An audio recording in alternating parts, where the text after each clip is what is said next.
What is up, guys? It is Russ here, PokeRuss here, and we are here for the first Dragon Ball Super deck profile. I'm going to be doing these probably every Saturday, so get hyped, get on that hype train, and let's do some amazing deck profiles. First off, we're going to have a Frieza deck profile, which I'm super hyped about. At the end of each of these videos, I will leave a thing at the end with 3 deck profile ideas. You leave in the comment section down below what you want me to do for the next profile, and it'll be up next Saturday, hopefully.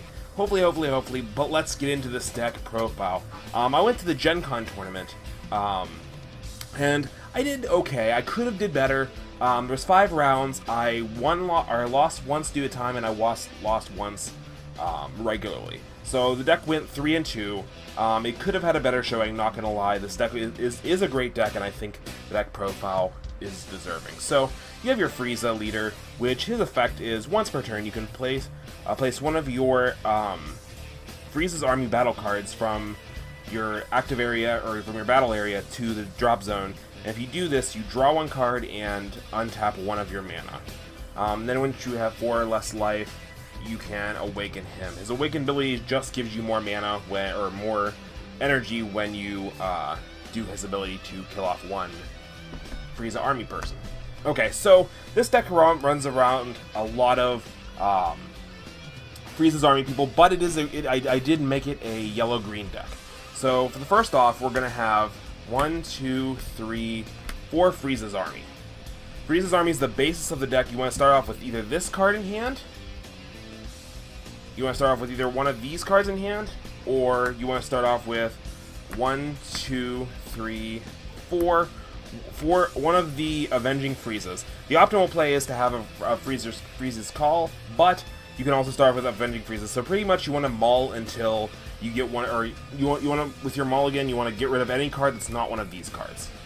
These are your set strategies. So Frieza's Call, you choose one of your Frieza's Army cards that is 2 cost or less and put it into play in rest mode. So for your 1 mana, that's what you do. You always target Frieza first turn. His effect is when he comes into play, look at the top 3 cards of your deck, add a Frieza's Army card from, there's a lot of glare, add a Frieza's Army card, 2 cost or less, 2 cost or less from those 3 cards, one of those to your hand. So it adds another card to hand, so you're just plussing. This card gets a card onto the field, or this gets a card onto the field, and this gets a card to your hand. So then you activate Frieza's ability, tribute off this Frieza, untap that 1 mana, and draw a card. So you get to, if you have another Avenging Frieza, or you can play the next card in the deck list, which is, I have 4 Guldos. Guldo's a nice little blocker. He's the blocker of the deck. There's one more blocker in the deck, but he's a one of. So this is your other turn 1 play if you can't get the optimal Frieza play, or after the optimal Frieza play. But he's really good because when he comes into play, you get to do fun stuff with him. I rarely ever use his secondary effect. The next Frieza's Army person is Sui. I run 4 Sui in the deck. And you're wondering, why am I running vanilla cards when there's so many other good Ginyu Force members and all that kind of stuff I can run? But Sui's vanilla. Being vanilla allows you to play. He's stronger. He's 1500. So after your opponent awakens, they can still battle, which is absolutely huge. That's why I play Sui. He's Frieza's Army, and he's a turn 2, and he's 1500. A turn 2 that can compete with your opponent's awakened guy, force them to use cards in your hand. That's okay in my book. The next is another one of those cards. We have 4 Apul. Same concept, just different image. 1500 turn 2, and he's Frieza's Army. So it's another card you can target with Frieza's ability, tribute him off after he's attacked, and start plussing from there. Next I run a 4 of Birder. He's one of the few Ginyu Force I actually run. He's really nice because you can run him with a control play, or anti-control. So at the end of the turn, he untaps. So that means your opponent won't be able to attack into him. They'll have to get rid of him using some other means, which means them wasting cards in their hand, which means the more cards you can force them to waste, the better you are. This game is a bunch of resource management. It's absolutely beautiful. Next I do run 1 Kui. He's the second blocker of the deck. He's 1200 or 12,000. That's beautiful for blocker stats, especially at level 2, and he's a Frieza's Army, so you can always tribute him off. one of the top cards you get with Avenging Frieza's ability is going to be Dodoria. If this is one of those cards that's in the top 3, you add it to hand. This is your standard yellow card if you have 4 or less life, and your card gets plus 10,000, you draw a card. Every color has one. It's beautiful. I love Dodoria. I hate having to summon it. He does have Frieza's army, so if necessary, you're in a bad position. Like you bricked or something, you can sack him off. I wouldn't suggest it, but at least he has that ability as well. I run 4 Mecha Frieza. Mecha Frieza is absolutely beautiful. He comes into play. You discard 1 card from your hand, and if you do this, you get to get rid of up to 2 rest mode cards of your opponents, and he gets double strike for the turn. And he also has dual attack. That means he can potentially break 4 shields the turn he just dropped into play, which is life, which is absolutely insane. That's absolutely insane. He's strong. He's 1500 attack, which is it is on the weaker end, but he can still compete with Awakened Leaders, which is super nifty. And because the Dragon Ball is do as much as you can, even if you don't get rid of as long as you pay the cost, you still get the double strike, even if you don't get rid of the 2 rest mode guys. And I have 2 more cards in the yellow section. I run 4 Crusher Ball. I actually ran 3 Crusher Ball up until the tournament because I noticed there was a decent amount of Champas around, and I wanted to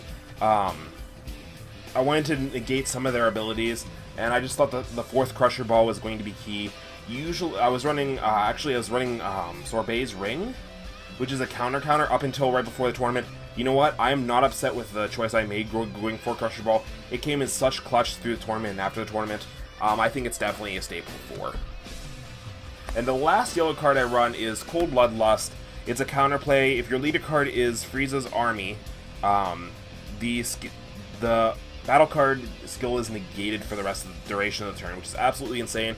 I could see bumping this up to 2 and dropping 1 Crusher Ball because effect negation is absolutely huge in this game. If you can negate a good Vados, you can negate a good, if you can negate something that's hindering you a lot, I absolutely suggest it.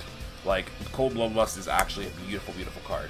So I'm in my green engine. I decided to run green because, 1, I get access to full power energies. I'm running 3 of them, and it allows me to negate the attack and choose one of my opponent's battle cards with a 1 cost or less and KO it. It allows me to play a lot of that early turn control that I want to play. Trying to keep my opponent back from getting their 4 life cards, but being able to control if I want to eat up a little guy, something like that. Even late game, if they have something small, like a blocker or whatever, it just negates the attack, eats the blocker, then I can go in for game next turn. I'm running 3 of these guys.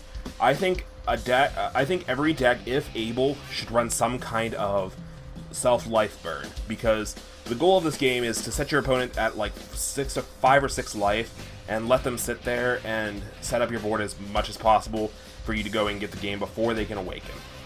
This says no. No, no, no, no, no. I will burn myself, I will destroy your creatures so you're not setting up anymore, and then I will awaken. I will go in for what I need to do. Furious Yell Vegeta is beautiful, Kaba's beautiful, and obviously the leader, Vegeta, also does the same kind of self-life burn. I'm running the Gotenks engine for the draw and the discard. I'm running 2 of the little Gotenks. Pretty nifty, allows me to get some key discards off in the mid-game if I don't have all my, when I'm trying to just play around my opponent.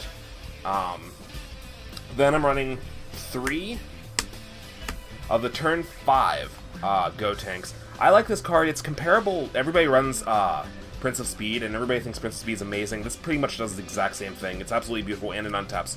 You only get 1 card draw, but you get 2 mana untapped, which I think is absolutely beautiful. I've rarely evolved it because it does cost 3 green to evolve, and that's a little tight in this deck. Once you get your sweet spot is 2 green mana, but and you definitely have to watch your mana because you're constantly untapping mana and replaying mana and stuff like that. So you're kind of it's a mana management. Last of all, the last 2 green cards I chose to play was 2 Gotens. It allows you to get those control turn 3. It eats a turn 3 or less. It eats that crit Vegeta. It eats that. It's just a good card for green. I definitely enjoy running it. I didn't use it as much as I could have. I probably used this more for charging my green more than I did playing its effect, but it was really nice. So that is the Frieza deck profile. I hope you guys liked it. If you have any questions, leave them in the comment section down below. And don't forget, after this video, there will be a choice of 3 different decks. Choose one of them in the comment section down below, and I will build that deck for next week. If you guys like this kind of content, don't forget to hit the like and subscribe button. See the rest of Dragon Ball Z month that's going on right now, and the rest of my YouTube content. I hope you guys like it. Hit that like and subscribe button, and I'll see you guys next time. Have a great day. PokeRuss out. Bye.